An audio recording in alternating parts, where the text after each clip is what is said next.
नमस्कार, मैं पंकज पांडे, देख रहे हैं प्राइम न्यूज और हाजिर उत्तराखंड के तमाम ताजा तरीन खबरों के साथ। उत्तराखंड प्राइम के इस बुलेटिन में बढ़ेंगे हेडलाइंस के साथ खबरों की ओर।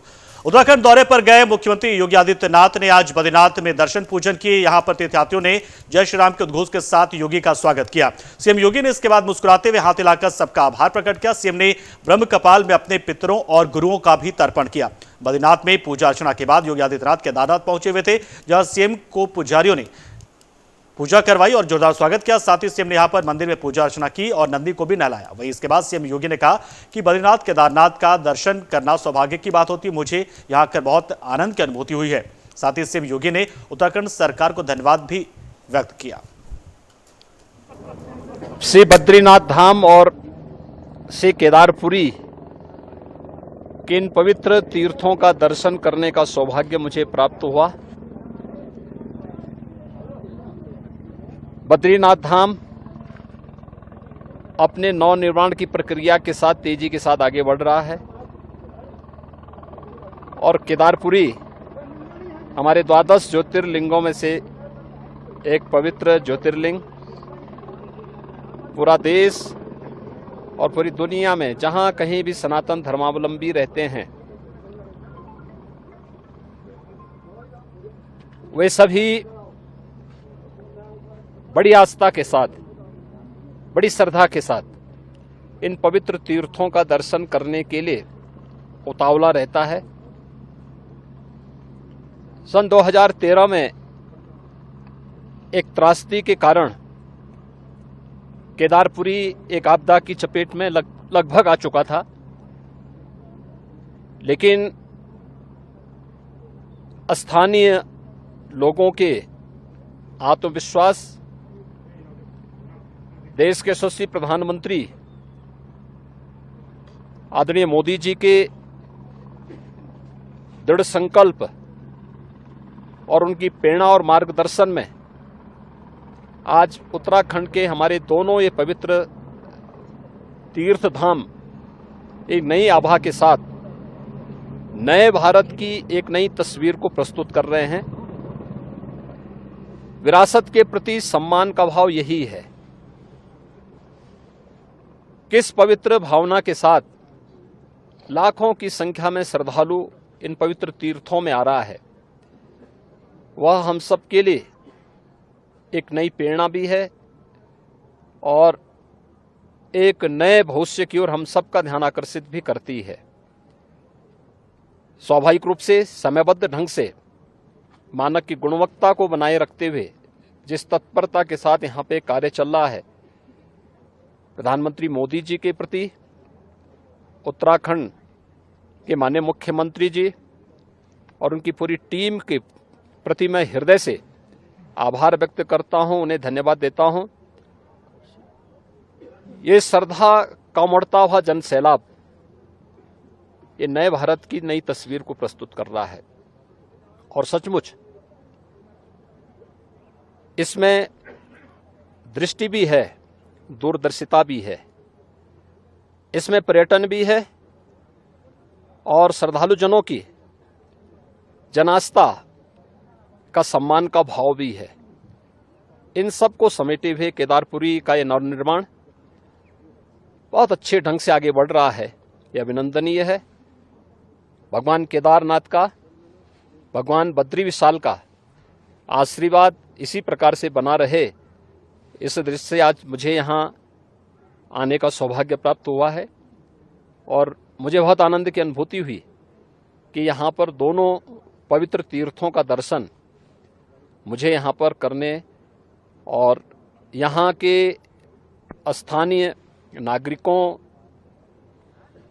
पुरोहितों, तीर्थ पुरोहितों के साथ साथ व्यवस्था से जुड़े हुए सभी पदाधिकारियों का, जिन भी यहाँ पर आने वाले जितने श्रद्धालु हैं उनके मन में कितना उत्साह है, यात्रा की कोई थकावट नहीं। यही दिखती है कि यह तीर्थ स्थल आस्था के साथ साथ राष्ट्रीय एकात्मता के भी आधार है।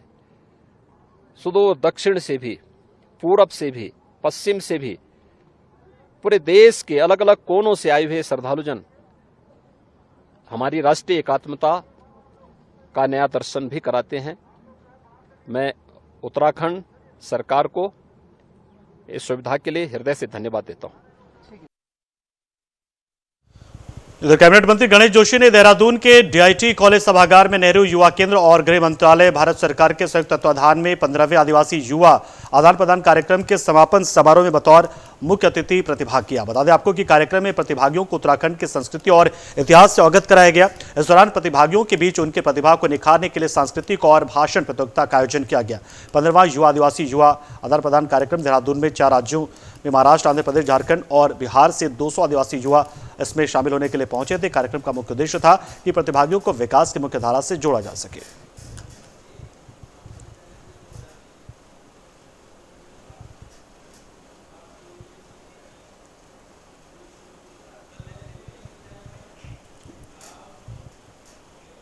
मुख्य सचिव उत्तराखंड डॉक्टर एस संधू बद्रीनाथ पहुंचे। उन्होंने भगवान बद्री विशाल की पूजा अर्चना कर लोक मंगल की कामना की। मंदिर समिति ने मुख्य सचिव को अंगवस्त्र, शॉल और तुलसी की माला भेंट कर उनका स्वागत किया। मुख्य सचिव को हेलीपैड पर पुलिस के जवानों ने गार्ड ऑफ ऑनर दिया। बता दें आपको कि मुख्य सचिव ने बद्रीनाथ मास्टर प्लान के तहत चल रहे निर्माण कार्यों का स्थलीय निरीक्षण कर समीक्षा की। उन्होंने कार्यदायी संस्थाओं को निर्माण कार्यों में गुणवत्ता का विशेष ध्यान रखने के लिए और तय समय में काम करने को लेकर निर्देश दिया। वहीं बद्रीनाथ में सभी बिल्डिंग एक ही डिजाइन से तैयार करने, बद्रीश झील और शेष नेत्र झील का काम अक्टूबर तक और अलकनंदा पर निर्मित तीनों पुलों को दिसंबर तक करने का निर्देश भी दिया।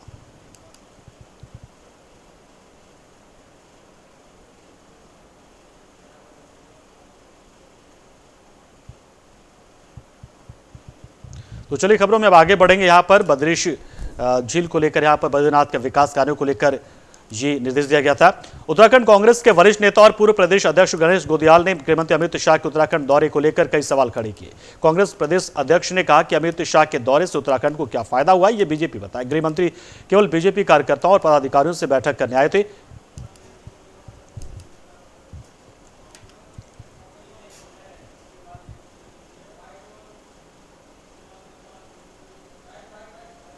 हूँ कि गृह मंत्री अमित शाह जी यहाँ पर गृह मंत्री के रूप में नहीं बल्कि भारतीय जनता पार्टी के नेता के रूप में यहाँ आए थे।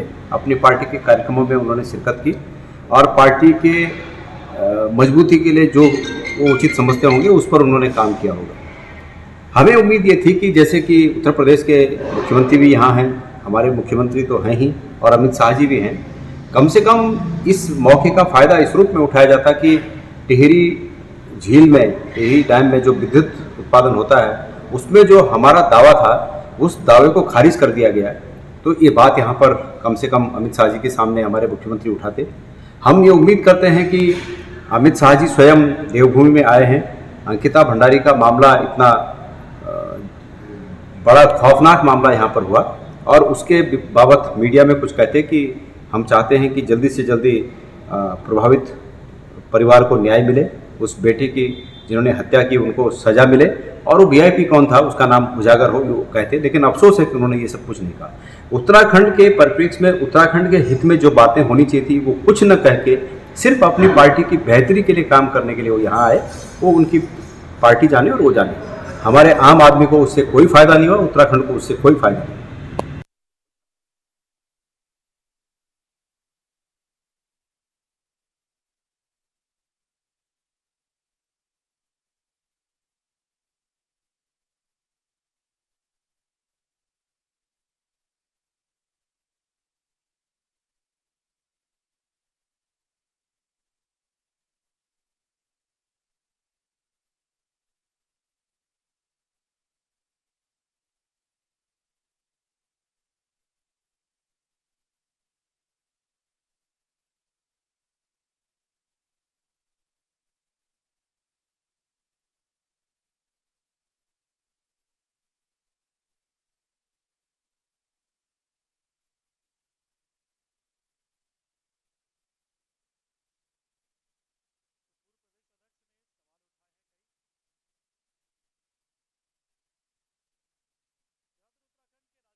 के खिलाफ जागरण रैली निकाली। आक्रोशित शिक्षकों ने कहा कि लंबित मांगों के निस्तारण के लिए उत्तराखंड सरकार को कई बार ज्ञापन भी सौंपा गया, लेकिन सरकार की ओर से अभी तक कोई कार्रवाई नहीं की गई है। उन्होंने कहा कि शिक्षकों के लंबित मांगों के निस्तारण नहीं होने की वजह से शिक्षक संवर्ग में आक्रोश है। इन्हीं मांगों को लेकर संघ ने रैली भी निकाली।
4 अगस्त को माननीय शिक्षा मंत्री जी की अध्यक्षता में शासन विभाग और राज्य के शिक्षक संगठन की एक बैठक हुई थी, जैसे हमारे 13 जनपद कार्यकारिणियों ने, दोनों मंडल कार्यकारिणियों ने प्रतिभाग किया था और संगठन का एक 33 सूत्रीय मांग पत्र था, जिस पर स्वयं माननीय मंत्री जी ने घोषणा की थी, उस बैठक में घोषणा की थी कि 2 महीने के अंदर इन सभी का निस्तारण किया जाएगा। किंतु लगातार वार्ता के क्रम में या लगातार मैं और महामंत्री मेरे जो पैनुली जी हैं, रमेश पैनुली जी, लगातार शासन स्तर पर, विभाग स्तर पर कई दौर की वार्ताएं हो गई हैं, लेकिन 2 महीने के अंदर अभी कोई ऐसी मांग नहीं है जिस पे कोई प्रगति हमें दिखी। हमने पहले 27 तारीख को काला फीता बांधकर विरोध किया था, फिर 1 हफ्ते का समय दिया था और उसमें फिर भी कोई किसी तरह की न विभाग द्वारा न शासन द्वारा कोई प्रतिक्रिया दिखाई दी, न सरकार के द्वारा कोई प्रतिक्रिया दिखाई दी। तो बाध्य होकर हमने आज रविवार को शिक्षक यानी छात्र ध्यान में रखते हुए रविवार को अपनी जागरण रैली निकाली। इसे हम हड़ताल का रूप तो नहीं दे सकते। हड़ताल अगर इसके बावजूद भी सरकार हमारी बात नहीं मानती है, शासन विभाग हमारी बात नहीं मानती, तो बाध्य होकर हम 1 हफ्ते बाद हड़ताल की घोषणा कर देंगे।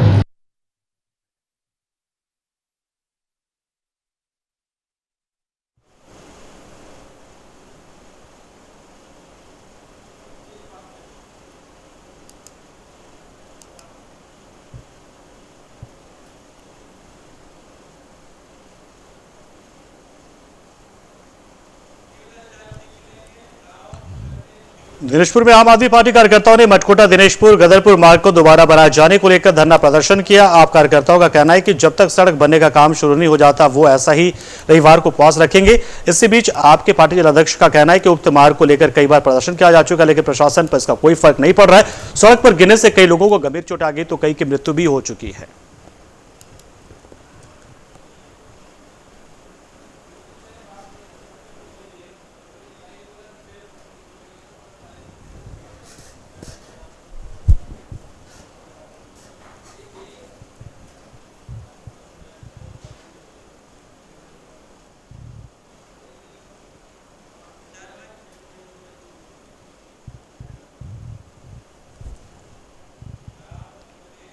खबर डोईवाला से, जहां पर कांग्रेस नेता एसपी सिंह ने देहरादून के नकरौदा में दुल्हनी नदी पर बन रहे सीवरेज ट्रीटमेंट प्लांट का विरोध किया, जिसमें उन्होंने नदी और पानी के प्राकृतिक जल स्रोतों को बचाने की बात कही है। वहीं कांग्रेस नेता ने सरकार को चेतावनी देते हुए कहा कि यदि निर्माणाधीन प्लांट को स्थानांतरित नहीं किया गया तो आंदोलन को और तेज किया जाएगा।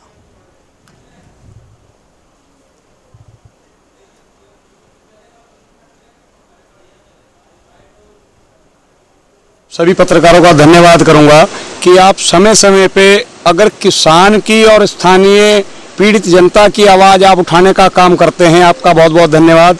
ये जो सरकार की एक इस तरह की कोशिश है जिससे यहाँ का लोकल क्षेत्र तो प्रभावित है ही है, और इस पानी से यहाँ की भौगोलिक स्थिति ये है कि इस पानी से जो नीचे जो ये जिधर इसका पानी का बहाव है वहाँ डोईवाला की तरफ मारखम ग्रांट, माजरी ग्रांट और अन्य क्षेत्र जहाँ इस पानी से हरी भरी फसलों को सिंचाई करके तैयार किया जाता है, ये पूरा पानी दूषित हो जाएगा। और एक सबसे बड़ी जो लापरवाही सरकार की है, ये पानी जब बरसात के दिनों में जब खेती से बच के सोंग नदी में जाता है, सोंग नदी जाकर के गंगा जी में मिलती है, अरे कितना बड़ा घोर अनर्थ ये सरकार कर रही है। हम गंगा जी को पूजते हैं, गंगा जी हमारी पावन नदी है, और आप पूरे शहर का, देहरादून का गंद उठा करके गंगा जी में डाल रहे हैं।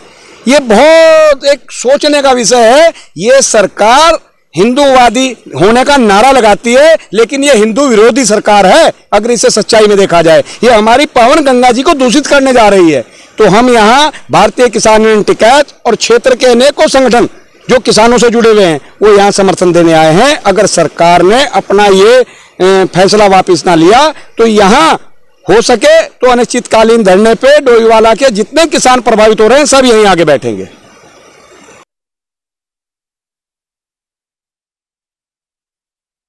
तो खबर रुड़की से, जहां पर बेलरा प्रकरण के बाद कई दिनों तक भूख हड़ताल पर बैठे एडवोकेट संजीव वर्मा को हरिद्वार एसएसपी और जिलाधिकारी ने धरना खत्म कराया, जिसके बाद आज आजाद समाज पार्टी के प्रदेश अध्यक्ष कार्तिक पांडे ने प्रेस कॉन्फ्रेंस कर सूबे के मुख्यमंत्री पुष्कर सिंह धामी का भी आभार व्यक्त किया, जिसमें उन्होंने कहा कि फिलहाल धरना देने वालों की 12 मांगों में से 7 मांगों को मानते हुए लिखित आश्वासन दिया गया और उम्मीद है कि उनकी बाकी मांगों को लेकर शासन की जल्द सहमति मिल जाएगी। आजाद समाज पार्टी ने प्रदेश अध्यक्ष ने कहा कि पीड़ितों को आश्वासन मिलने के बाद धरने को समाप्त किया गया और आजाद समाज पार्टी पीड़ित परिवार के साथ है।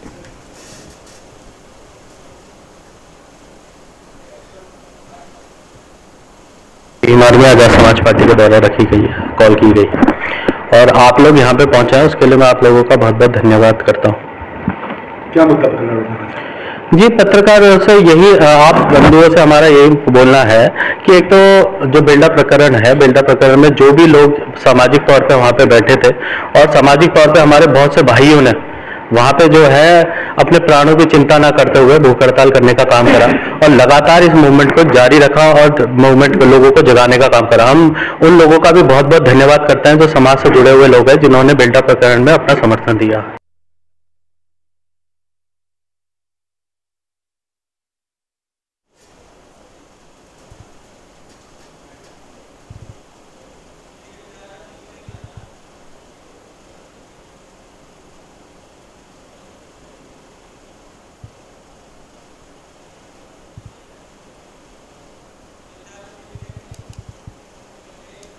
रुड़की के भगवानपुर के औद्योगिक क्षेत्र की एक फैक्ट्री में काम करते समय कर्मचारी के करंट लगने से मौत हो गई। हादसे के बाद फैक्ट्री में काम कर रहे अन्य कर्मचारियों में अफरा तफरी मच गई। वहीं फैक्ट्री के कुछ अधिकारियों ने पुलिस को सूचना दिए बिना ही मृतक कर्मचारी के शव को सिविल अस्पताल भिजवा दिया, जहां अस्पताल के चिकित्सकों ने मृतक के शव को मोर्चरी में रखवा दिया है।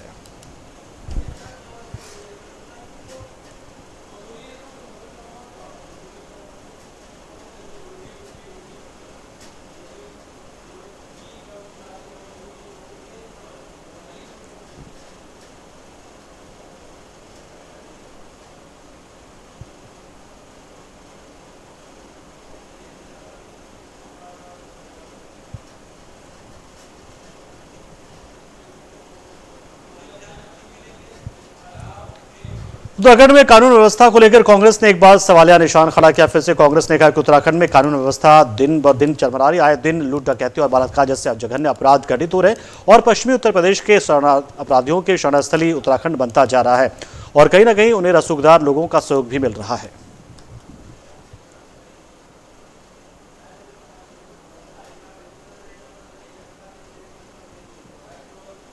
कानून व्यवस्था के मामले में उत्तराखंड पूरे देश के अंदर सबसे फिसलटी साबित हो रहा है। मैं कल ही की बात आप करूं, हरिद्वार में जो है 12वीं कक्षा की छात्रा के साथ रेप हो जाता है, उसी के सहपाठी के द्वारा पुलिस प्रशासन हाथ पे हाथ धरे बैठा रहता है। राजधानी देहरादून में कल हरिद्वार बाईपास पर दिन दहाड़े एक बेटी का अपहरण करने का प्रयास हुआ।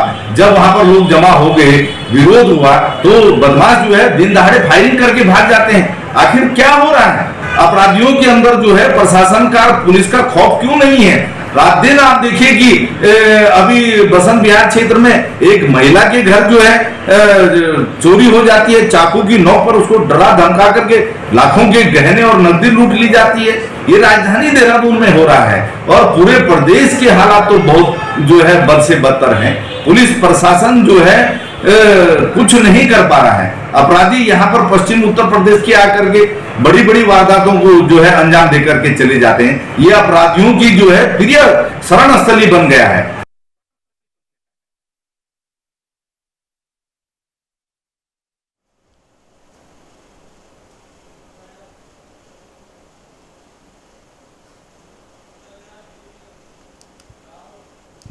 पंतनगर में नगला बचाओ संघर्ष समिति के बैनर तले चले अनिश्चितकालीन धरने के चौथे दिन आज भारी संख्या में लोगों ने धरना दिया। वहीं आज धरनास्थल पर पहुंचे वरिष्ठ भाजपा नेता और किच्चा के पूर्व विधायक राजेश शुक्ला ने लोगों को नगला बचाने का पूरा आश्वासन दिया। गौरतलब है कि बीते दिनों हाईकोर्ट के आदेश के बाद नगला वासियों को अपने आशियाने उजड़ने का डर सता रहा है, क्योंकि इससे पहले वन विभाग, पीडब्ल्यूडी और पंतनगर विश्वविद्यालय के अधिकारियों ने नगला के 700 परिवारों को अतिक्रमण मुक्त करने का नोटिस थमाया, जिसके बाद से लोगों में हड़कंप मचा हुआ। इसी को लेकर बीते दिनों 3 दिन से नगलावासी अनिश्चितकालीन धरने पर बैठे हुए और सरकार से उनके आशियाने को न तोड़ने की अपील कर रहे हैं।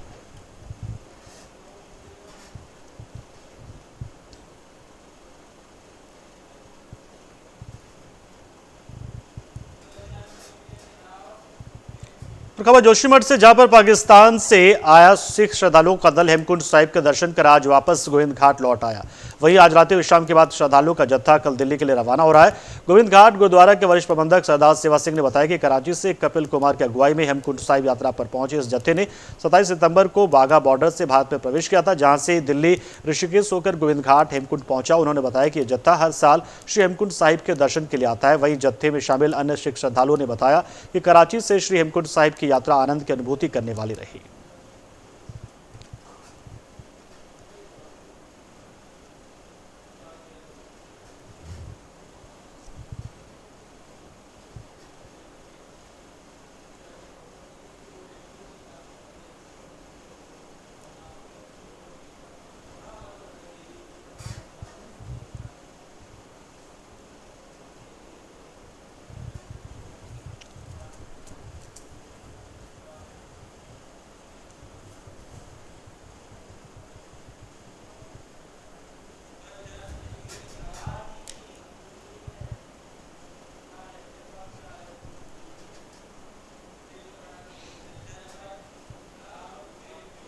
और इस बुलेटिन में इतना ही, लेकिन खबरों का सिलसिला प्राइम न्यूज पे लगातार जारी, तो आप बने रहिए हमारे साथ। नमस्कार।